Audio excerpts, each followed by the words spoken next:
Good morning. Welcome to the North Shore Unitarian Church, where our mission is to empower people to live with greater depth, meaning, and purpose. My name is Ryan Gunther, and I am serving as your Sunday service associate today. The theme for May is curiosity, which seems especially fitting today. In a couple hours, you'll vote on whether to call a new minister who you met at most 8 days ago. If that hasn't gotten your inquisitive synapses firing, I don't know what we can do for you. This is the end of a very busy candidating week, but that doesn't mean the busy times are over. So please note the announcements in your order of service, and I have a couple special announcements for you. The performance of The Armed Man is less than a week away, and this is not something that you want to miss out on. It's going to be a spectacular performance by a giant choir conducted by our own Allison Nixon. And it's not sold out yet, but if you're thinking about coming, after church today is your last chance to buy tickets before the day. The concert is on Saturday, May 11th at 7 p.m. Tickets will be on sale in the foyer after the service, and I have an extra note for anyone planning on coming to the concert, whether you've already got your tickets or not. Parking is limited, so please carpool. If you've been wondering how FunFest went financially, I'm happy to announce that we raised over $20,000. Yes. So thank you to all of the donors, volunteers, and bidders who took part, and an extra special thank you to Brian McConnell, Andrea Fast, and Leslie Gibbons for organizing it, and to Barry Forbes, our fast-talking auctioneer.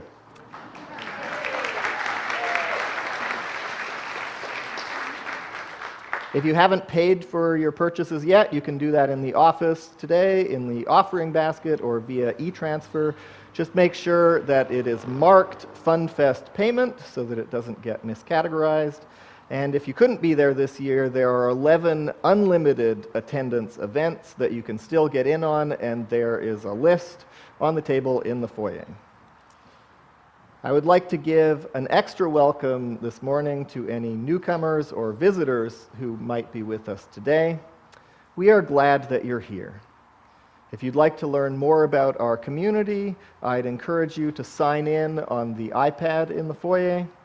If you have any questions about our congregation or Unitarian Universalism in general, any of our friendly volunteers wearing greeter buttons will be happy to chat with you. Oh no, I'm out of papers. What could be next? The most important part. After the service, I invite you, whoever you are, downstairs for coffee, tea, and sandwiches, and then you can come back up to the sanctuary for the big vote. In this community, we celebrate people from all walks of life, no matter how you make your living or how you experience the sacred, no matter who you are or who you love. We hope you will feel welcome here. Now, please take a moment to set your cell phones to silent so that neither of you get distracted during the sermon. And now, let go of your cares and enjoy this morning's prelude.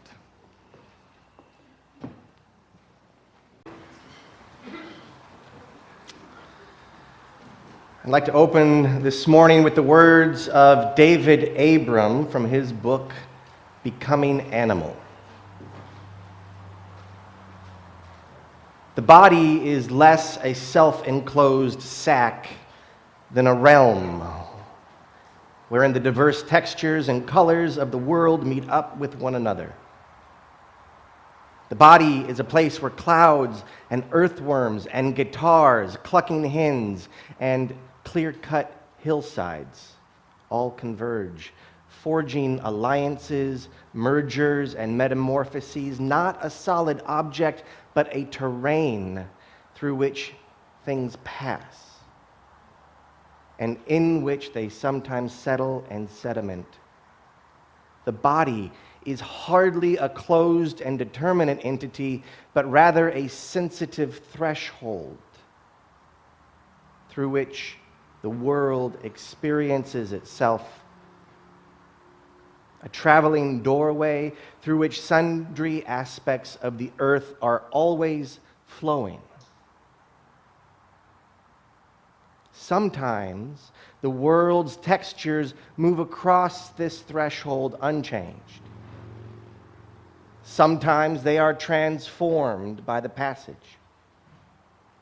And sometimes they reshape the doorway. That was David Abram. We not only arrive today together at a threshold, but we arrive as thresholds.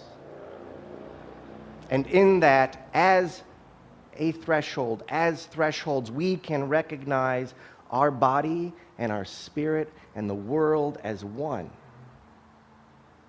resounding with a power that is not ours to have, but is ours to take part in and to share.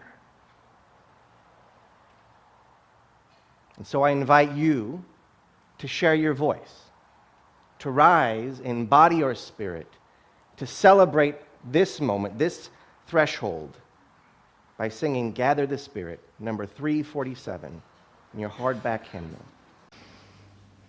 I'm sure you've heard the saying, do something every day that scares you, which is very vague advice. How scared should you be? Because there's a spectrum from asking somebody out on a date to bare-knuckle fighting a grizzly. You can interpret it how you want, but the person credited with that quote is Eleanor Roosevelt, America's first delegate to the United Nations and the first chair of the UN Commission on Human Rights. So she tended more toward the bare-knuckle interpretation. In my younger days, I was a member of Victoria Search and Rescue, and I was trained in high-angle rope rescue, which is like rock climbing, except that we always started at the top. If you've ever rappelled down a cliff, you'll know that as you transition from standing on the ground to hanging from the rope, there is a moment in between when you're effectively in free fall. There's no way around it. You can double-check your knots and carabiners and pull on the rope as hard as you want, but there's no way to avoid that moment of weightlessness. You just have to accept that you are literally stepping off a cliff, and it's going to feel like you're falling to your death. And then you do it anyway. You got to have faith. Not in a religious sense, but faith nonetheless, in your team, in your equipment, in your training and experience. It's like a trust fall with real stakes. All transitions in life are like that. They aren't all quite that dramatic, but there is always a period of uncertainty in between making a decision and finding out whether it's going to work out. As Bilbo said in The Lord of the Rings, it's a dangerous business going out your door. You step onto the road, and if you don't keep your feet, there's no knowing where you might be swept off to. And so this morning, I dedicate the lighting of our chalice to the journey we are all on because you stepped out your door this morning.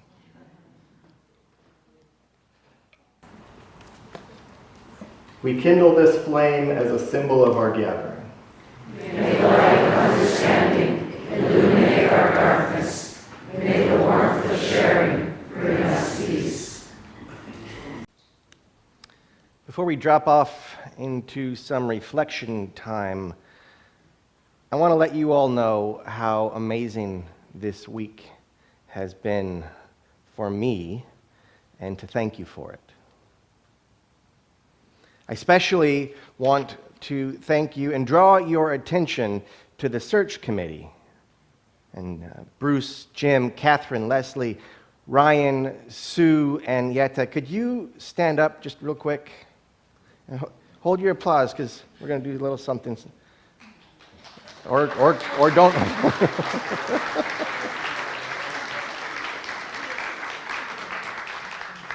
All right, this crew has put in an incredible amount of reflection, organization, time, and heart and elbow grease into this whole process. And whether you think I'm your next minister or not, there is no doubt as to the dedication and love for this congregation that this bunch has demonstrated since I've known them. And in addition to that round of applause, could I ask that we all, on my cue, take a deep breath as a community? We'll take 2 deep breaths, and we'll let that breath be an expression of our gratitude. So we do 1 breath, and we say thank you. So let's take a deep breath together. Thank you. And now on this second breath, I want you to think, no, really, thank you. Deep breath.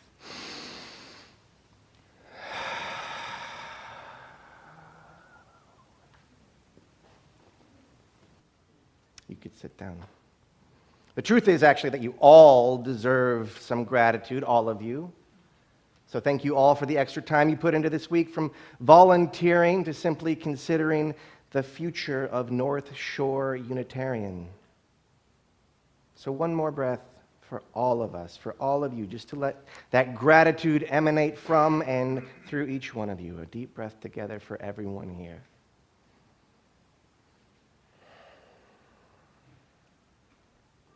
It has been an absolute thrill to learn about your aspirations, dispositions, your hopes for the future of North Shore. I've heard things from you that I have longed to hear from congregants for some time. And to sense the energetic readiness coursing through North Shore is dazzling for this minister to behold. It truly is. So thank you all for that. And thanks to all that, we find ourselves today at a threshold, a crossroads, a fork in the road. We can go this way or that. It's a portentous location. Crossroads are places of great spiritual power. Blues legend Robert Johnson made his famous bargain with the devil at a crossroads.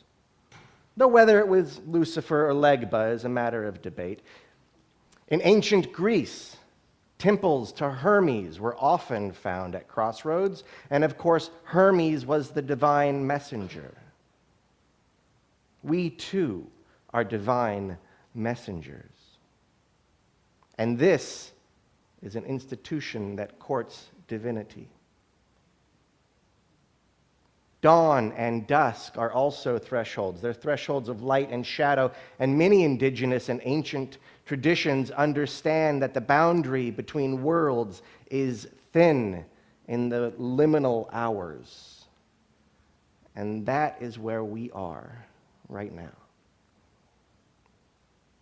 Crossroads tend to be peopled by spirits with haunts and with boons, with witches and wise ones. The openness to possibilities, high clarity, and low certainty of Crossroads create an environment in which the spirit can thrive. Spiritually speaking, certainty is separation, and it cuts off possibility, where clarity, who are you, is connective, for it is based on curiosity, of which openness is a criteria. Spirits love a crossroads, and this is where we are. Breathe it in. And what are all these spirits, the deities, demigods, dreams and signs, angels and demons known to crowd such intersection, this intersection even? They are our personifications of meaning and a means to connect to that meaning. It's less poetic, if not more direct, to say that crossroads and thresholds are simply places saturated with significance. and that is where we are. If the stories are true, whatever boon is accepted here will come with a future revelation hidden within it.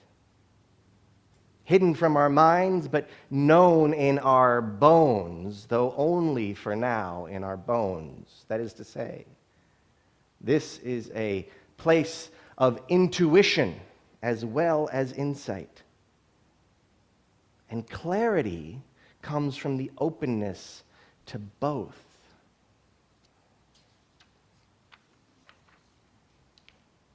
Clarity, by the way, in this case, as in the story, isn't about the future. It isn't clairvoyance.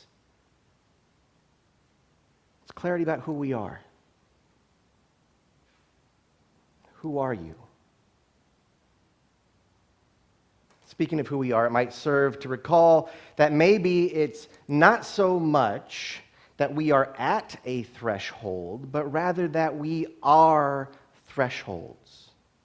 If you recall our opening words this morning, David Abram has observed that specifically our bodies, but more generally we, are a sensitive threshold through which the world experiences itself, a traveling doorway through which sundry aspects of the earth are always flowing.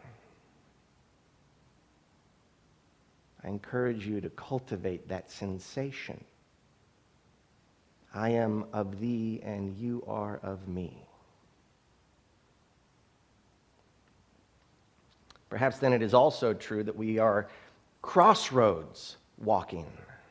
If so, then perhaps we can imagine that we are at all times attended by those characterizations of our relationship with the world that we might describe as signs and spirits, those signifiers of meaning and those means of connecting and understanding our connection. We are at a crossroads. We are a crossroads, and crossroads are places of great spiritual power. We are peopled with spirits. At this point, it might do to tell a quick story. You may have noted that I like concepts and I like words. But I hope you've also learned that I insist on experience as a test. Though it is important to know that experience is a process, not a light switch. That said, after getting to about this point right here when I was writing this sermon earlier in the week, I thought it needed some testing. All this talk of spirits and crossroads. So being the threshold that I am, a threshold at a threshold no less, I popped out of the coffee shop and wandered a ways up Mosquito Creek. And after a bit of searching, I found a fallen tree without too much moss on it. I don't have many change of clothes, so I couldn't get too dirty. I had a seat. I took a couple of breaths to settle in, and then with my senses receptive, I opened with that mantra I told you about last week. I am of thee, you are of me, to whatever emerged in my perceptive field, whatever I saw, heard, smelt, or felt. And then I did the same, but more focused on a particular and handsome, youthful tree towering above me with beautiful, bright green leaves adjusting to the wind. What I can report is that my sensitivity did amp up. I did feel more connected. I did feel like I was in company. Though I saw nothing that I would call angels or demons, and I was given no boon at that moment. Thank God, I would have been scared out of my mind. Eventually, I retraced my steps back toward the cafe, and I was about to emerge from the trail and back into civilization when I heard the unmistakable call of a raven. And I'm reading a book right now that has a lot to do with ravens at the moment. So there seemed to be reason to pause and look. And this fellow carried on for some time and with great insistent gusto, the way ravens can. So indulging my imagination, I would say it felt like an invitation or a warning or both. And I do not know whether it was to me or about me, or to or about the woods and the world, and again, maybe both, maybe all. I wouldn't go so far as to say that that raven was communicating with me so much as he was communicating, and I was there. Part of the receptive field of life before him.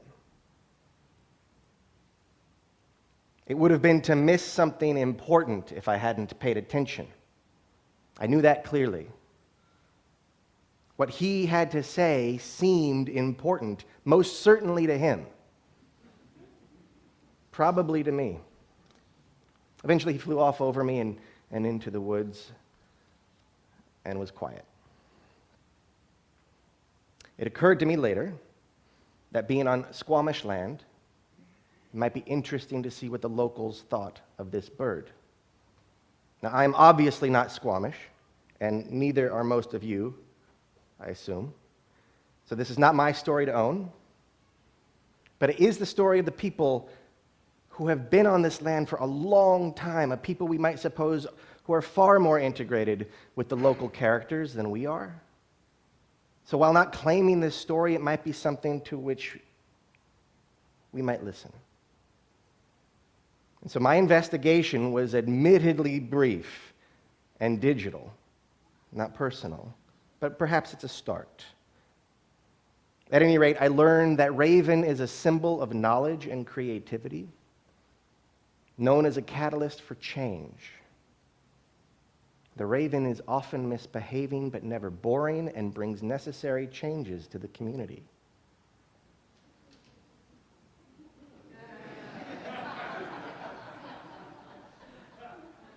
As a wise man once said,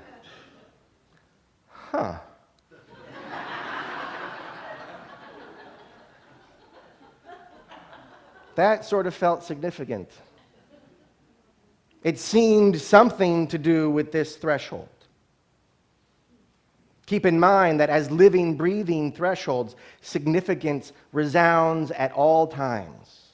It is only a matter of our attention whether or not we are receptive to it, and then by it connected to the world.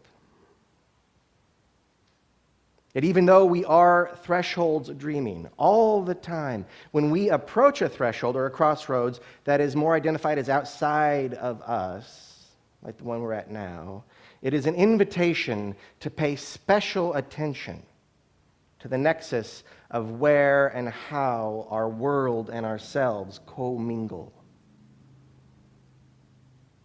So while I've seen tens of ravens, if not hundreds, since that encounter, they're everywhere up here. It is significant that this encounter occurred while I was in deep reflection on the meaning of thresholds.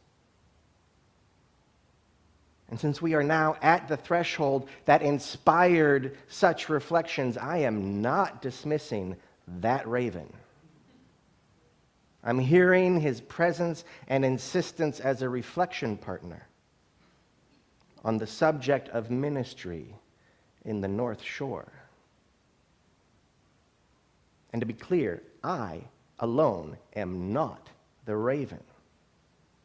For it's important to remember that ministry only happens together, only happens with you. Ministry is necessarily cooperative.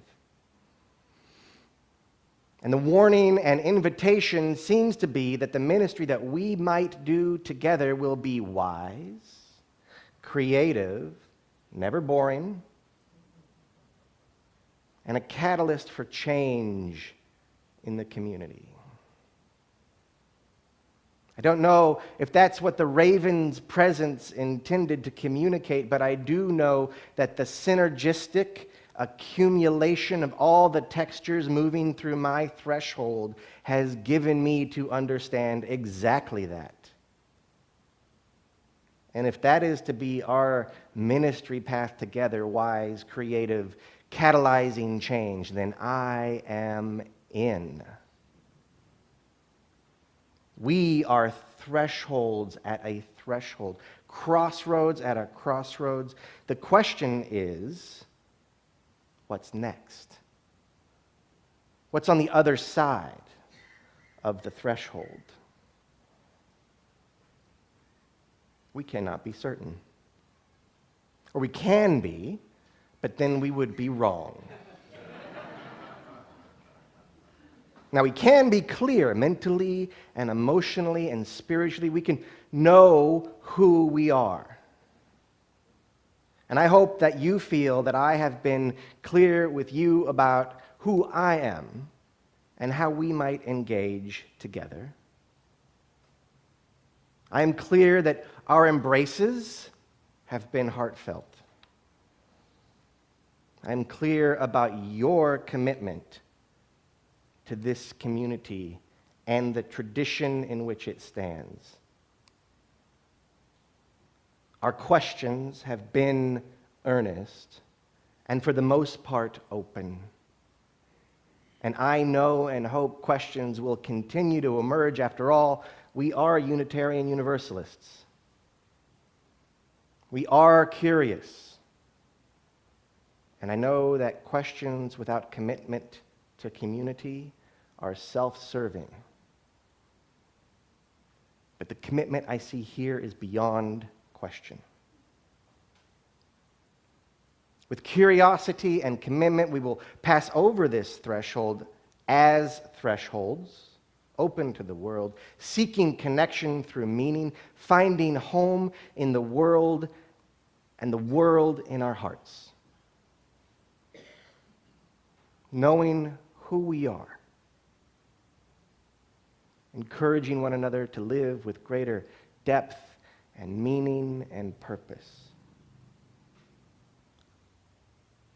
There's work to do. As a faith tradition, as a congregation, personally, there is a mountain to build, one question at a time, thresholds to all we encountered, peopled with spirits. A little bit of heaven waiting for us.